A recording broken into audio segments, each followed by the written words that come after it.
BBC Urdu और Hindi service की joint podcast series बात सरहद पार, जहां इंडिया और पाकिस्तान के लोग मिल बैठे और कुछ बातें की, दिल की बातें।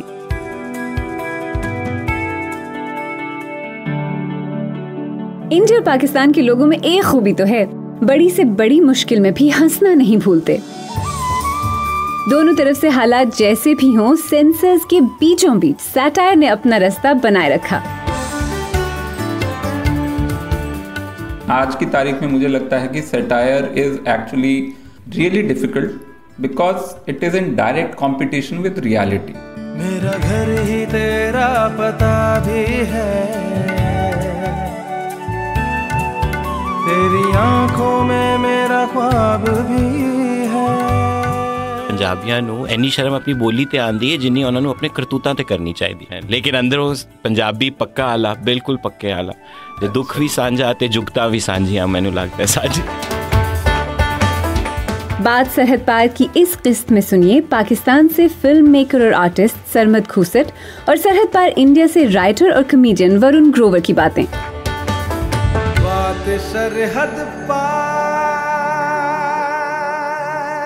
नमस्कार, आदाब, हेलो, मैं हूं वरुण ग्रोवर और मैं मुंबई से इस समय जुड़ा हूं सरमद खूसट साहब के साथ, जो कि हैं लाहौर में बैठे हुए। तो हम लोग BBC का ये पॉडकास्ट है, उस पर हम लोग मिल रहे हैं, पहली बार मिल रहे हैं। मैंने आज तक सरमद साहब का काम देखा है, उनसे मैं ऐसे कभी सामने बैठकर उनसे गुफ्तगू नहीं की है, और सरमद साहब ने भी शायद कुछ काम देखा हो हमारा, और हम लोग आज बात करेंगे अपने अपने मुल्कों के बारे में, अपने अपनी आर्ट के बारे में, दुनिया के बारे में, और पंजाबी सेंस ऑफ ह्यूमर के बारे में। मेरे ख्याल से सबसे ज़्यादा बात उस पर होगी, क्योंकि असी दोनों ही पंजाबी हाँ।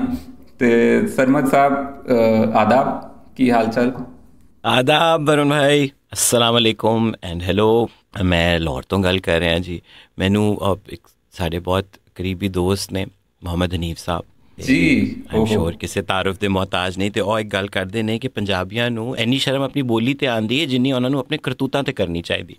ਤੇ ਅਸੀਂ ਤੇ ਪੰਜਾਬੀ ਬੋਲਦੇ ਆ, ਪਤਾ ਨਹੀਂ ਕੀ, ਔਰ ਝਿਜਕ ਜਿਹੀ ਆ ਜਾਂਦੀ। ਪੰਜਾਬੀ ਬੋਲਦੇ ਆ, ਬੰਦਾ ਅਟਕਣਾ ਜ਼ਿਆਦਾ ਸ਼ੁਰੂ ਕਰ ਦਿੰਦਾ। तो I am unfortunately not very fluent, although अब्बा और उनके अब्बा वो तो कपूरथला से थे। घर में बहुत ज़्यादा पंजाबी का एक माहौल। अम्मी मेरी जो हैं वो कश्मीरी, तो वहाँ भी पंजाबी। तो दिल्ली लेकिन जो है ना वो बीच में आ गया हमारी दादी के साथ, और दादी जो थी उन्होंने पूरा दिल्ली का जो है ना गुरूर और दिल्ली की जो रिवायात और दिल्ली की जो तहज़ीब है वो फिर हम सब पे हावी रही। तो हमारे घर में इसलिए उर्दू ज़्यादा बोली जाती थी, इसलिए अनफॉर्चुनेटली मैं, लेकिन अंदरों पंजाबी पक्का आला, बिल्कुल पक्के आला, ते दुख भी साझा ते जुगतां भी साझियां मैनू लगता है साझी। वाह वाह वाह, की गल है। And so happy, so happy. I am a fan. आप कह रहे थे मैंने आपका काम देखा हुआ है कि नहीं। कौन होगा पूरे पाकिस्तान में, आई कैन गारंटी, जिसने आपकी शायरी ख़ास तौर पे मोह के धागे से उसका दिल नहीं मोहा गया। That is, I mean, we have a connection already. शुक्रिया शुक्रिया शुक्रिया। ये मेरे लिए बहुत, मैं आपको बताऊं, एक दिन मैं गाने, ये जो मोह के धागे की आप बात कर रहे हैं, तो इस गाने को लेके बहुत तरह के बहुत अच्छे रिस्पॉन्स आए।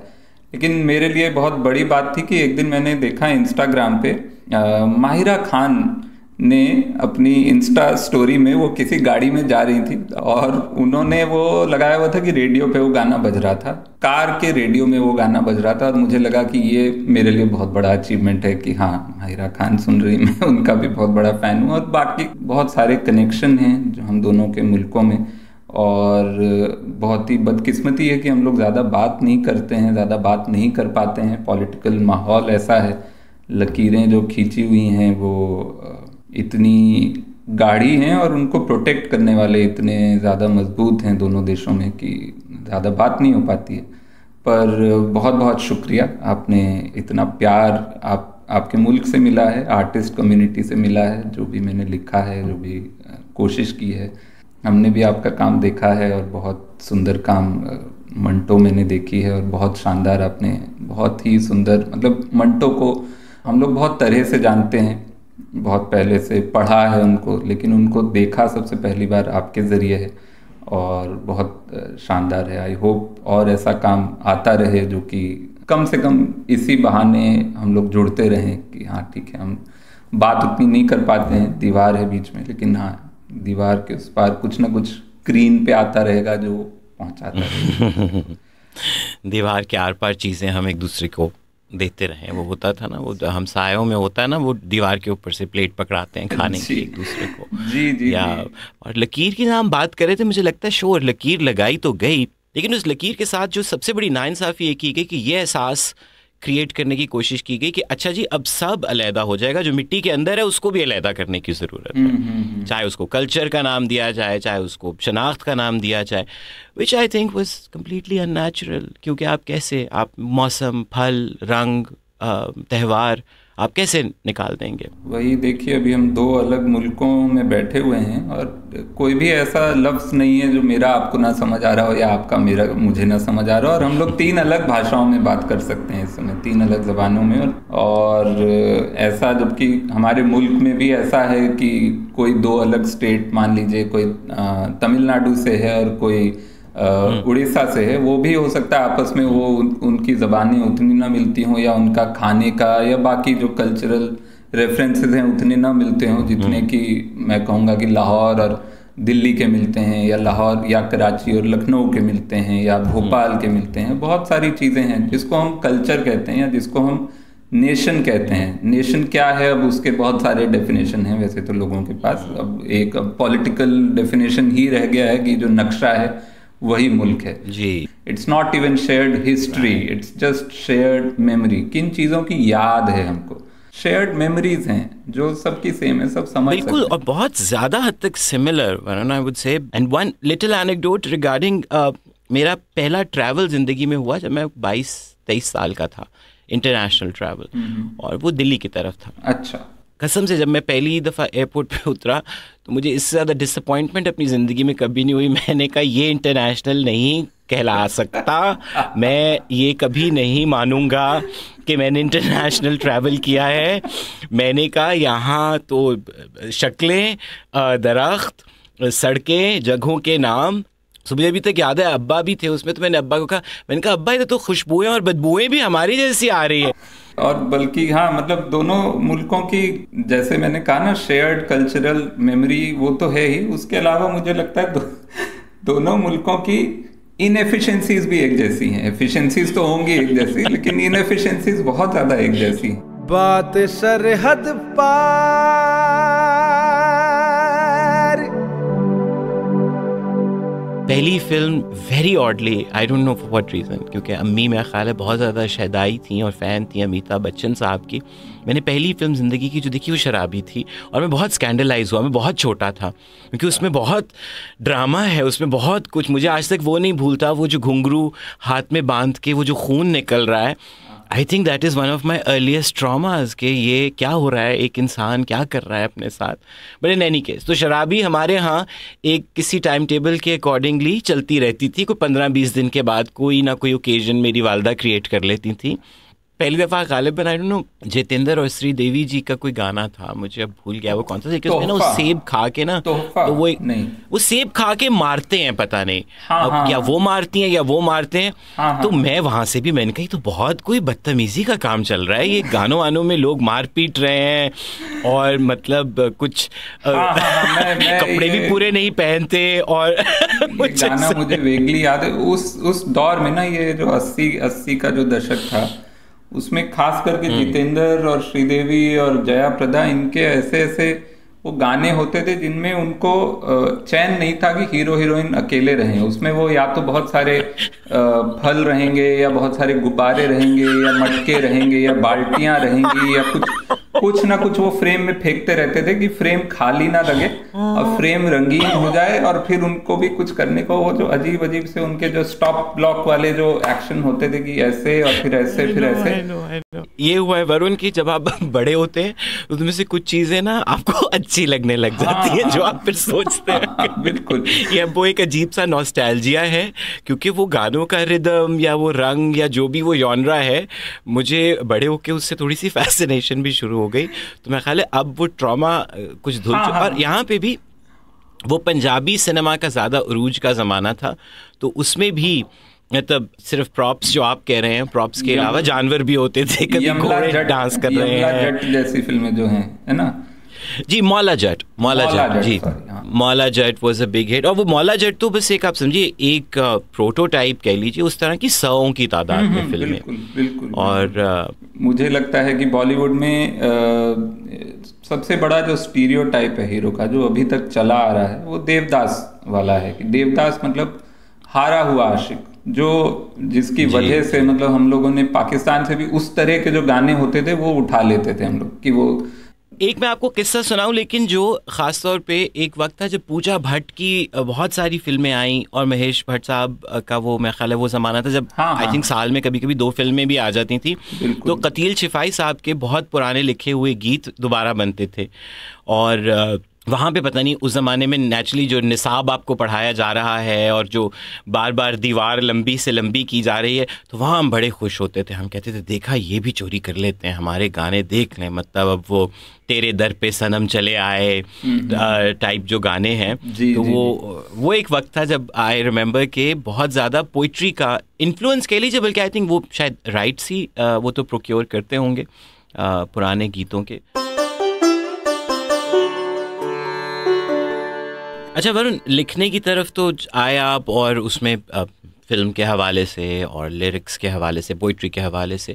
सैटायर समहाउ मुझे तो ये इम्प्रेशन है कि it's such a specialized field, you know, और वो ना सिर्फ बहुत बारीक बात करनी पड़ती है, बल्कि वो बड़े सलीके से करनी पड़ती है कि अब बात का पीछे जो पूरी कहानी है वो भी कम्युनिकेट हो, लेकिन उसकी काट और उसकी पहुंच जो है वो मज़ेदार तरीके से हो।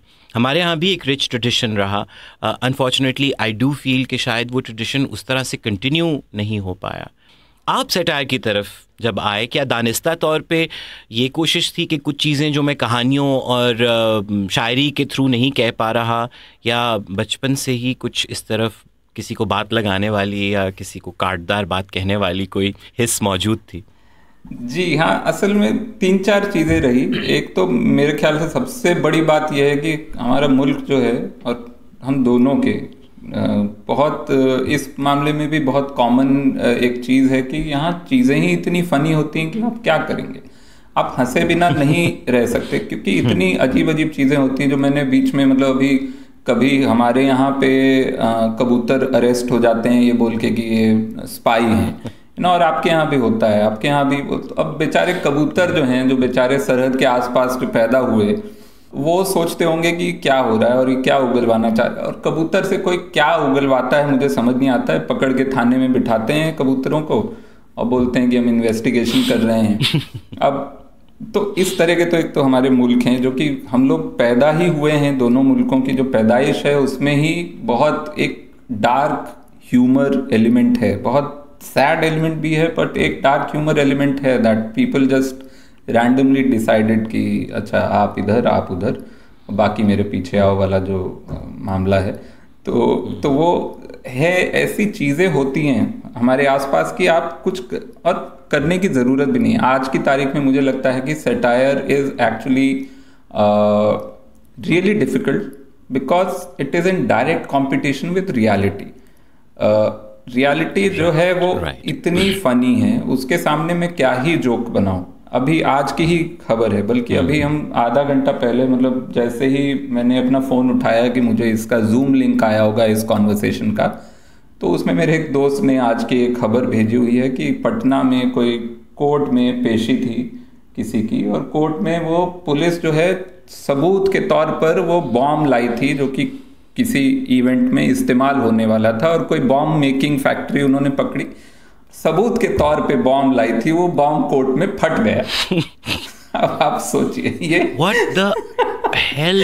अभी सिर्फ इतना नहीं, ये थोड़ा सा रिलीफ की बात यह है कि किसी को नुकसान नहीं हुआ। वो रखा हुआ था वो विटनेस बॉक्स में, या तो उन्होंने बॉम्ब रखा होगा विटनेस बॉक्स के, पर खच्चे उड़ गए होंगे, लेकिन वो बॉम्ब फट गया कोर्ट में। उसके बाद पुलिस ने, एक तो जज ने पूछा पुलिस को कि तुम ये बॉम्ब यहाँ क्यों लाए, उन्होंने कहा कि हम आपको सच बताएं तो हम 2 लाए थे और दूसरा वो रखा है वो बैग में।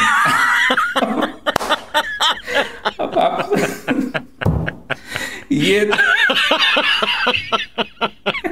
ये तो हालत है, देखिए हमारे इस समय जो और वो कोर्ट रूम खाली हो गया, वो बैग वहां रखा है, उसमें दूसरा बॉम्ब है। पुलिस को बोला कि आप बॉम्ब स्क्वाड कहाँ है? उन्होंने कहा कि हम बॉम्ब स्क्वाड नहीं है, हमारा काम तो जब्त करना था, बॉम्ब स्क्वाड हमारे पास नहीं है। तो अब वो बॉम्ब स्क्वाड को, अभी की ये खबर है, जब तक मैंने पढ़ा ये अपडेट ये था कि अभी बॉम्ब स्क्वाड को वो लोग ढूंढ रहे हैं, जो आएगा और फिर उसको डिफ्यूज करेगा। लेकिन ये अब इसके बाद आप बताइए, इसमें अब आदमी इस मुल्क में सटायरिस्ट नहीं बनेगा तो कहाँ बनेगा? तो जब जुगत लगाते हैं ना पंजाबी में खास तौर पे, are you familiar with the term वरुण, जुगत? जी जी बिल्कुल।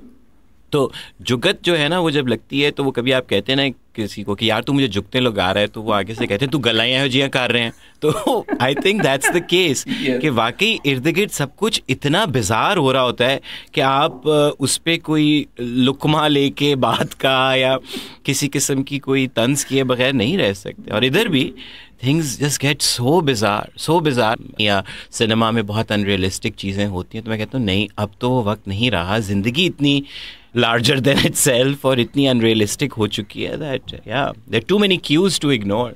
जी बिल्कुल। और हम यहाँ पे एक और, मैं इन्फ्लुएंसेस की बात करूँ तो कुछ बहुत अच्छे पाकिस्तानी इन्फ्लुएंस भी रहे हैं हमारे पास, जो कि बचपन से वैसे मैंने पढ़ना बहुत मतलब जारी रखा। सटायरिकल राइटिंग्स जो हैं हमारे यहाँ शरद जोशी साहब एक हैं रहे, जो कि बहुत सुंदर सटायर लिखते थे। श्रीलाल शुक्ल रहे, हरिशंकर परसाई रहे, और ये सब के सब ऐसे हैं जो आज की तारीख में, मुझे लगता है आज की तारीख में उतनी आज़ादी से शायद नहीं लिख पाते अभी भी। बल्कि ऐसा होता है कि अगर हरिशंकर परसाई की कोई उनका पैराग्राफ आप पोस्ट कर दें सोशल मीडिया पे, तो नीचे कमेंट आते हैं कि ढूंढो इसको, जेल में डालो। बताना पड़ता है कि भाई वो तो आज़ाद हो चुके हैं इस दुनिया की जेलों से, पर फिर भी वो हाल है। लेकिन हाँ, पाकिस्तान की अगर मैं बात करूं, जो मुझे बचपन से हम लोग अगर घर में VHS और VCR रेंट पे मिलता था उस ज़माने में, और अब 4-5 VHS लाते थे, तो हम लोग ज़रूर बकरा किस्तों पर ज़रूर लाते थे। भले ही वो उसको आज की तारीख में कहा जाएगा कि बहुत स्लैपस्टिक है या, लेकिन उसमें भी बीच में बहुत सारा सटायर और इंटेलिजेंट ह्यूमर, जिसको आज हम कह सकते हैं, वो सब भी होता था और हम बहुत बड़े फैन थे। फिर उसके बाद अनवर मकसूद साहब और मोइन अख्तर साहब का लूज टॉक, मोइन अख्तर साहब का जो कमाल का इन दोनों की जो जुगलबंदी थी, और उसके सारे एपिसोड मैंने देखे हैं और कई बार देखे हैं। और आज भी मतलब आज जब मुझे लगता है कि काफ़ी मुश्किल है माहौल पूरी दुनिया में सटायरिस्ट के लिए, पर उसके बावजूद अगर मैं इंस्टा पे लाइक स्वाइनरी जो है एक इंस्टा अकाउंट है, बहुत ही कमाल का ह्यूमर है उनका भी, और काफ़ी सारे मतलब स्वाइनरी इज अमेजिंग कोशिश मतलब कर रहे हैं लोग किसी ना किसी तरह से। या बीच में आलू अंडे किनका है, अली जी बिल्कुल, अली आफ्ताब का। तो उस वरुण, इधर ट्रेडिशन बहुत रहा लिखने वालों में भी, मतलब बहुत बड़े बड़े नाम। अब आई होप वो कहीं शायद रोमन में लिखे हुए या कुछ इस तरह। मुश्ताक अहमद यूसुफी साहब हमारा एक बहुत बड़ा नाम रहे हैं, और वो ऐसी उम्दा बात है। सटायर शफीकुर रहमान साहब हैं, अहमद शाह बुखारी पतरस साहब, ज़िया मोहुद्दीन साहब एक ज़माने में एक शो किया करते थे, उनको बहुत लेजेंड, जो कि जी, और वो लेकिन वो जो शो था उनका वो बड़ा मतलब डाइवर्स किस्म का, जिसमें बहुत बड़े बड़े शोरा और लिखने वाले जो हैं वो कंट्रीब्यूटिंग राइटर्स थे, जिसमें सैटायर भी होती थी, जिसमें लिटरेचर पे भी बात होती थी। एंड देन वो ट्रेडिशन फारूक कैसर साहब होते थे, शुएब हाशमी साहब होते थे 80s में। तो मतलब it was such a big tool, जो कि उनका रिबेलियन, उनका reaction when the martial law came, and then वो हम पे जितने भी अरसे मुसल्लत रहा डिक्टेटरशिप जो था, वो पूरा उसमें बहुत उम्दा सटायर लिखा गया। बट क्या आपको कहीं ऐसा लगता है कि अब श्योर, जैसे आपने कुछ नाम लिए और ये तो एक्सेप्शनल लोग हैं, बट सटायर के हवाले से जैसे अब कभी कभी आपको ऐसे लगता है कि कुछ लाइंस हैं जो बहुत आराम से क्रॉस हो जाती हैं और कुछ ऑफेंस का एलिमेंट ज्यादा आ जाता है? Is it, and I am not talking about, there are some people who do it very responsibly, but उससे एक ओवरऑल सैटिरिकल जो नैरेटिव है उसको, do you think it's being damaged like that, और it should be free and not bound at all? मेरे ख्याल से artist के हाथ में इतना, कम से कम इतनी पावर है कि दे कैन बी क्लेवर और they can be aware of the changing lines around them. तो मुझे यही लगता है कि of course there is no fool proof way to go about things. If you want to be an artist, yes, this is the life you have chosen, this is the obstacle race you have chosen. तो ठीक है, दौड़ना तो पड़ेगा ही. अब आप मैदान में आ गए हैं, आप दौड़ेंगे, बट हाँ, you can still be a bit more, I think, aware कि मौसम बदल रहा है. तो बट वरुण, जब आप खासतौर पे, आप तो लोगों के सामने भी, मतलब उर्दू में होता है, मैं हमेशा उसको गलत बोलता हूँ, कल बांगे दोहल शायद, कि मतलब अलल ऐलान आप चीज़ें बोलते हैं. सो जब उस तरह की नज़्म या कविता आप, हम कागज़ नहीं दिखाएंगे, जब आप लोगों के सामने पढ़ते हैं, डर लगता है कभी? कभी ऐसा फील होता है कि ओहो, कुछ भी हो सकता है, पत्थर आ सकता है, कुछ कोई उठ के कोई, और मतलब पत्थर मारने वाले ज़रूरी नहीं है, सामने वाले ही हों, कहीं से कुछ भी, कोई चिट्ठी आ सकती है. जी जी, डर काफ़ी लगता है. इसलिए मैं कोशिश करता हूँ कि मैं जब भी कुछ परफॉर्म कर रहा हूँ आज की तारीख में, तो मैं चहलकदमी करता रहूँ स्टेज पे, ताकि कम से कम वो निशाना लगाने वाले को थोड़ी मेहनत तो करनी पड़े. ये ना हो कि कोई नौसिखिया आके निशाना लगा जाए. थोड़ा एक्सपर्ट होना चाहिए. आप कुछ ट्रेनिंग लेकर आए, ऐसे ना हो कि किसी बच्चे को भेज दिया है, और है ना. तो वो मैं कोशिश करता हूँ इतना. Right. And can I please steal this opportunity to request you to just share a verse or two from the same poem? उसमें से मैं शायद नहीं सुनाऊंगा, क्योंकि अभी चहलकदमी नहीं कर रहा हूँ. अच्छा, तो मैं कुछ और, okay, अभी नहीं, इधर से कुछ होगा. जरूर, प्लीज कुछ और सुनाता हूँ मैं. एक और मेरा नया एक गीत आने वाला है. इंडियन ओशन जो हमारा रॉक फ्यूजन बैंड है हिंदुस्तान का, बहुत ही सुंदर खूबसूरत बैंड है. तो उनके साथ मैंने मसान फिल्म भी उन्होंने ही कंपोज किए थे, मसान जो फिल्म थी हमारी, उसके गाने.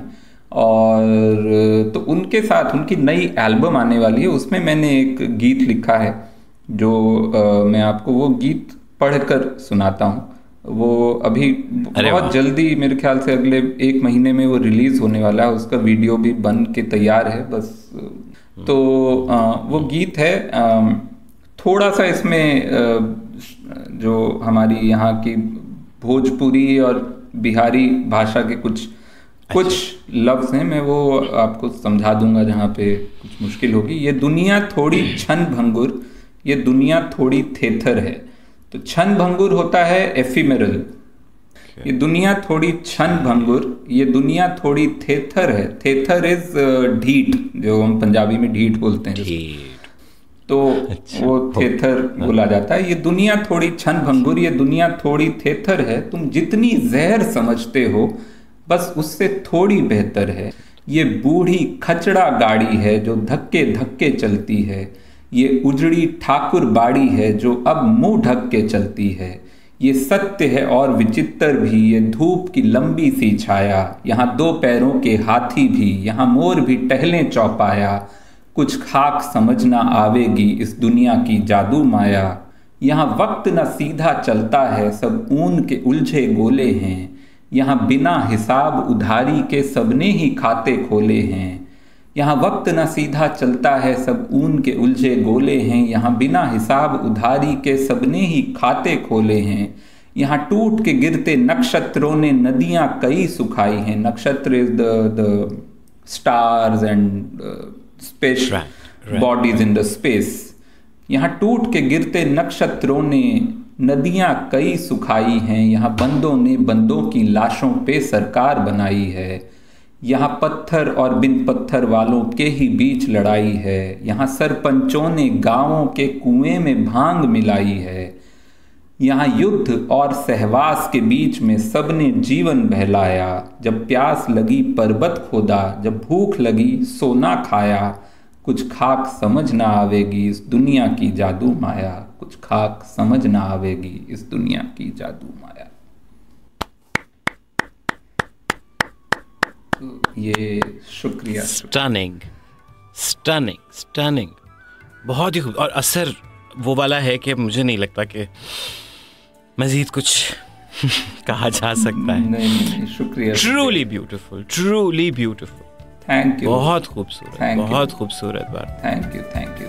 दामन से मेरे लिपटी हुई तेरी खुशबू क्या कहती है बता, मोहब्बतों के कुछ राज खोल, वो रंजिश है वो गम बता।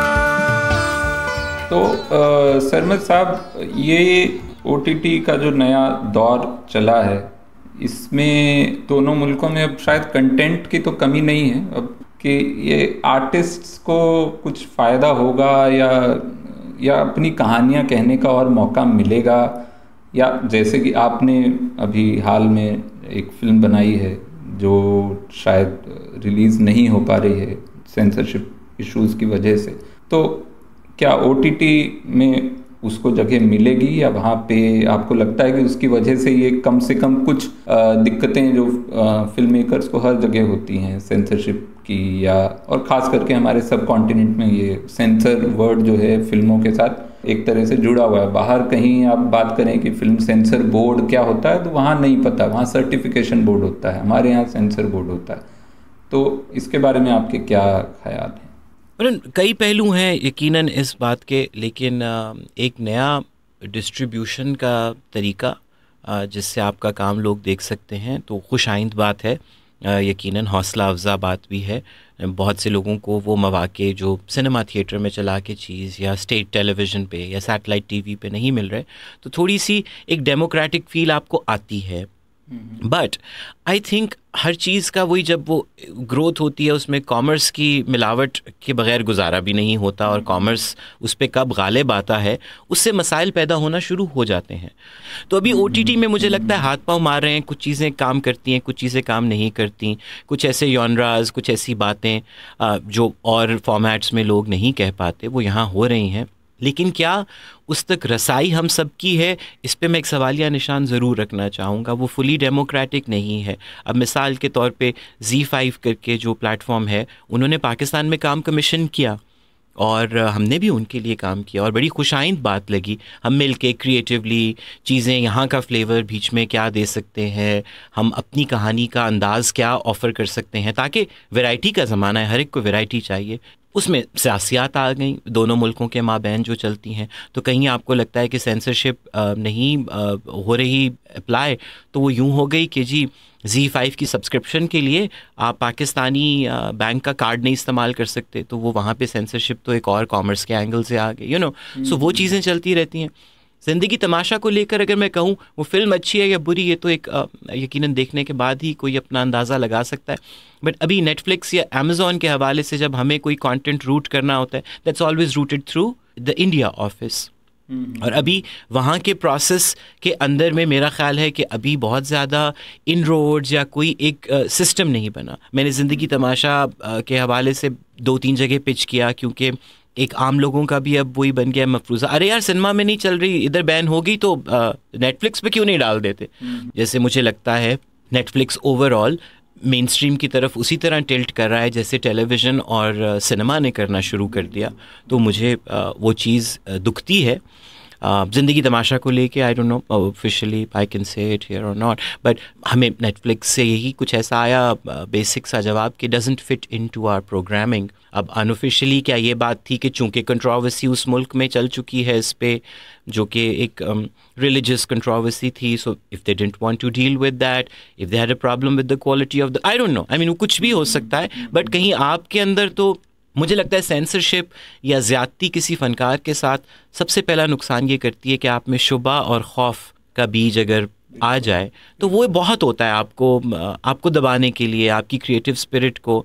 तो वट एवर हैपन टू ज़िंदगी तमाशा, उसकी अपने जो भी मतलब हमारे मुल्क में वही हम जो लार्जर देन लाइफ चीज़ों की बात कर रहे थे, एक पॉइंट पे बात इतनी बढ़ गई कि फिल्म को सेनेट में चलाया गया। तो मैंने कहा ये तो मैंने कभी नहीं सुना था, और जिस हल्के को प्रॉब्लम थी फिल्म से, उन्होंने बल्कि एतराज़ किया कि सेनेट आपने इस काम के लिए रखा हुआ है, अब यहाँ फिल्में चला करेंगी।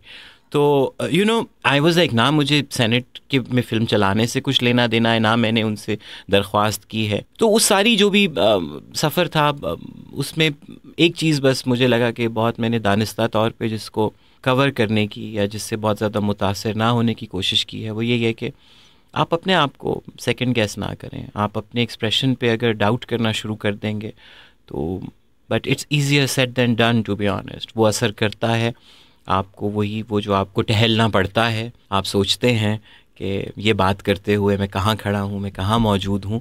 वो 3-4 साल पहले मैं ज़रा दलेर होता था, अब दलेरी थोड़ी कम हो गई है मुझे लगता है जी। तो बहुत बहुत मज़ा आया, कितनी सारी प्यारी प्यारी बातें हुई, और उम्मीद करता हूँ कि ये बातचीत का सिलसिला ये बना रहे, और किसी न किसी बहाने से, किसी न किसी, अंग्रेज़ों ने ही हमको वैसे तो बांटा है, अंग्रेज़ ही आज मिला रहे हैं, तो मिलाते रहें तो हम लोग मिलते रहेंगे।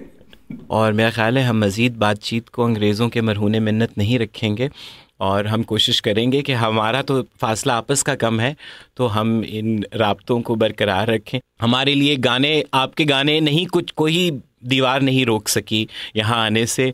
वो हम सुनते हैं, हम खुश होते हैं।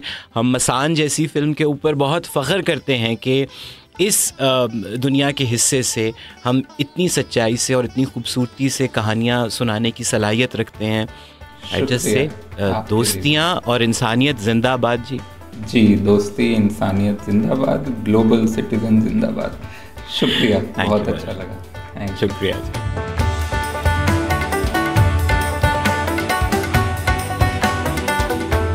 बात सरहद पार पॉडकास्ट आपने सुना। इस सीरीज के एग्जीक्यूटिव प्रोड्यूसर्स हैं नाजिश जफर और अनीश आहलूवालिया। म्यूजिक कंपोज किया चिंतन कालरा और अजीत सारथी ने। साउंड मिक्सिंग की अजीत सारथी ने, जबकि लिरिक्स लिखे अनीश आहलूवालिया ने। इंडिया और पाकिस्तान के लोगों के दरमियान डायलॉग के लिए BBC की ये कोशिश आपको कैसी लगी, हमें कमेंट्स में जरूर बताइएगा। बात सरहद पार,